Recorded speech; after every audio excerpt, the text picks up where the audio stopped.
Now here you can see in today's class we'll be dealing with coordination in plants. So till now in our chapter we were dealing with control. So here we are dealing with coordination in plants.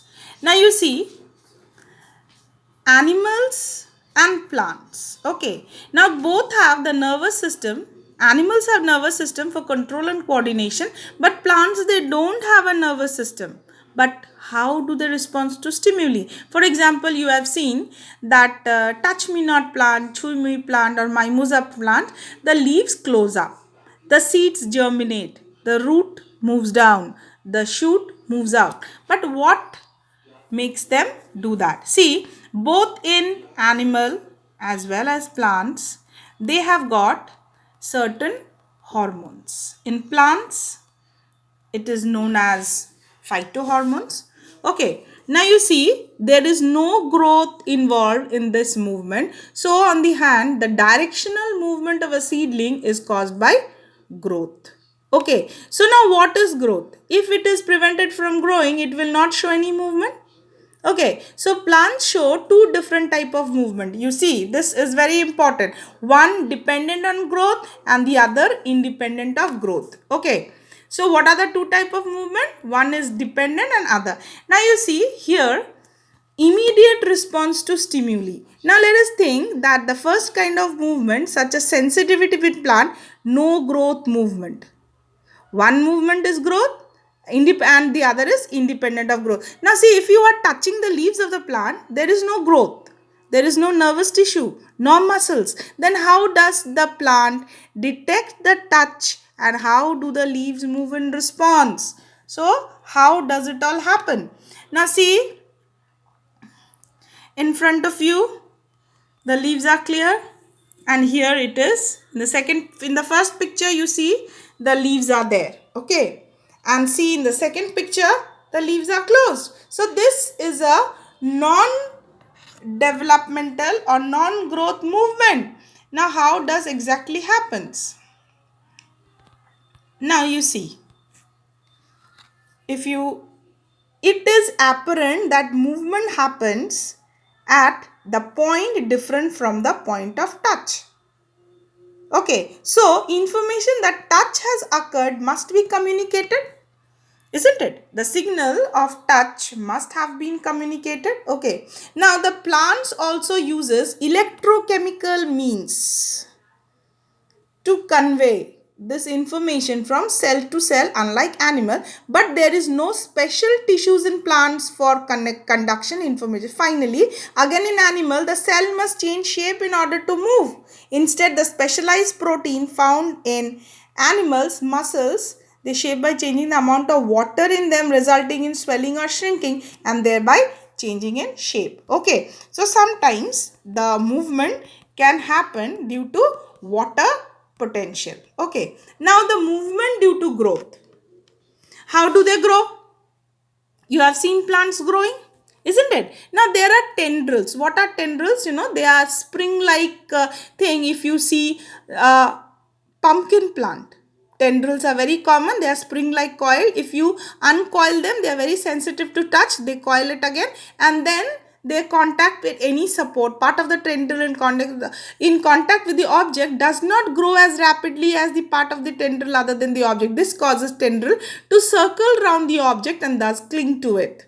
Okay, so thus because growth is directional. Remember, plant respond to stimuli slowly by growing in a particular direction, and because the growth is directional, it appears as the plant is moving. Okay. For example, the movement of the plant towards the sun. Here you can see, isn't it? See the movement of the plant towards the sun rays, and the movement is very slow. It does not move as quick as an animal. So these are directional movement. Okay, that is known as plant. Now you see geotropism. Negative geotropic, that means if you keep the plant like this, the shoot always grows up and the root grows down. So that is known as negative geotropism. The shoot shows, and this one is positive geotropic movement. Now here you see environmental triggers. For example, light, gravity will change the direction. So the plant grows in the direction of the stimuli, or tropic movement can either be towards the stimuli or away from it. For example, root is growing towards the gravity, so it is positive tropic movement. Towards the light, phototropic movement. Shoots respond to the bending towards the light, while roots you see why roots bend away from it. Yeah. So plants show tropism in response to their stimuli as well. The roots of the plant always grow downward, while usually the shoot grows upward. That means negative geotropism and positive geotropism. Now they have hydrotropism also. Roots grows towards the water. Chemotropism. Chemotropism means grows towards the chemical, or it may grow away from the chemical. For example, chemotropism is the growth of pollen tubes. Okay, chemotropism is an example of the growth of the pollen tube.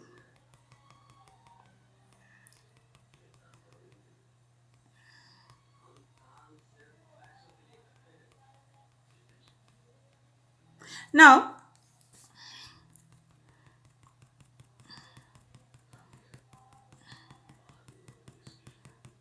you see,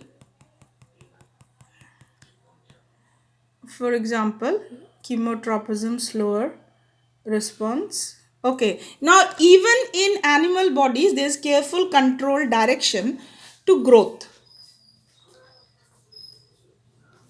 Okay, now our arms, fingers grow in a certain direction but haphazardly. Hydrotropism, ovule chemotropism, we have gone through it. Okay, now you see there are certain plants hormone. Specifically, I think it's in the next. Okay, now you see electrical impulse is an excellent means for it, but there are limitation to electrical impulse. Firstly, they will reach only those cells that are connected by nervous tissues, but it is not happening to this. In other words, the cells cannot continually create and transmit electrical impulses.